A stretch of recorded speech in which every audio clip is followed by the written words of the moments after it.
Assalamualaikum warahmatullahi wabarakatuh. Perkenalkan, nama saya Nina Marcella dengan NIM 1908523. Di sini saya merupakan mahasiswa keperawatan D3 Keperawatan UPI. Nah, di sini saya akan memberikan satu pendidikan kesehatan terkait dengan obesitas. Apa itu obesitas? Mari kita simak. Obesitas ini merupakan suatu kondisi di mana seseorang mengalami berat badan yang berlebih akibat dari penimbunan lemak yang berlebihan. Nah, apa aja sih tanda dan gejala dari obesitas ini? Biasanya seseorang sulit untuk tidur, kemudian tidur yang mendengkur, lalu biasanya mengalami sesak nafas saat bertidur atau saat beraktivitas. Nah, kemudian selalu merasa panas sehingga sering berkeringat, kemudian ada ruam atau infeksi pada kulit, kemudian sering mengantuk dan juga mengalami kelelahan.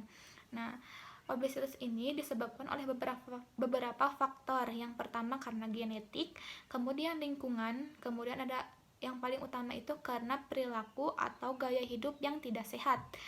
Bisa juga karena faktor emosional. Nah, penyakit atau obesitas jika tidak ditangani dengan tepat, maka dapat menyebabkan beberapa komplikasi yang tentunya dapat membahayakan tubuh kita. Nah, untuk komplikasinya itu, yang pertama terjadinya penyakit reflux asam lambung atau GERD, kemudian ada gangguan pernapasan atau sesak nafas, lalu ada bisa mengakibatkan diabetes mellitus, kemudian bisa menyebabkan sindrom metabolik, kemudian bisa menyebabkan penyakit jantung, hipertensi, dan stroke. Nah, maka dari itu penyakit obesitas ini penting untuk ditangani, karena jika tidak ditangani maka akan menyebabkan kondisi-kondisi yang tidak sehat bagi tubuh kita. Nah, pengambilan keputusan yang tepat ini diperlukan di obesitas, untuk penanganan obesitas, karena jika tidak diambil keputusan yang tepat maka dapat mengakibatkan beberapa komplikasi yang tadi sudah disebutkan, sehingga perlu untuk didiskusikan atau dibawa ke fasilitas pelayanan kesehatan, karena suatu kondisi obesitas ini kan bisa terjadi karena akibat gaya hidup yang tidak sehat. Nah, maka dari itu harus dijaga konsumsi makanannya. Nah, dibawa ke fasilitas pelayanan kesehatan ini untuk mendapatkan informasi atau mendapatkan pengobatan terkait dengan diet ataupun gaya hidup yang harus dijalani oleh penderita obesitas. Maka dari itu harus datang ke fasilitas pelayanan kesehatan agar diet yang dilaksanakan ini tepat dan sesuai dengan standar gizi.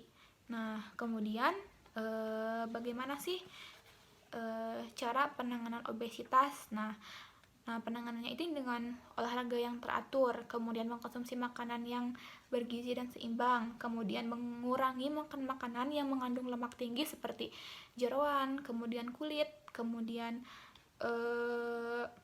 mengkonsumsi gula yang tinggi.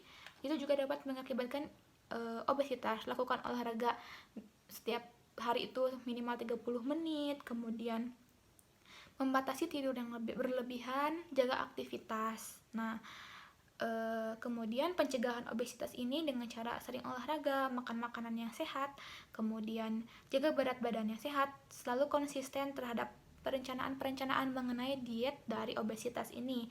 Kemudian modifikasi lingkungan juga perlu dilakukan untuk penderita obesitas, diantaranya harus diet rendah kalori, kemudian kurangi penggunaan lemak, kemudian gunakan daging yang rendah lemak. Lalu kondisi lingkungannya seperti modifikasi lingkungan, jaga kebersihan rumah, kemudian sediakan makan makanan yang tidak mengandung lemak tinggi, lalu jaga aktivitas atau olahraga dengan cara menyediakan sarana atau prasarana untuk olahraga yang bisa dilakukan di rumah. Sekian yang dapat saya sampaikan. Wabillahi taufiq wal hidayah. Wassalamualaikum warahmatullahi wabarakatuh.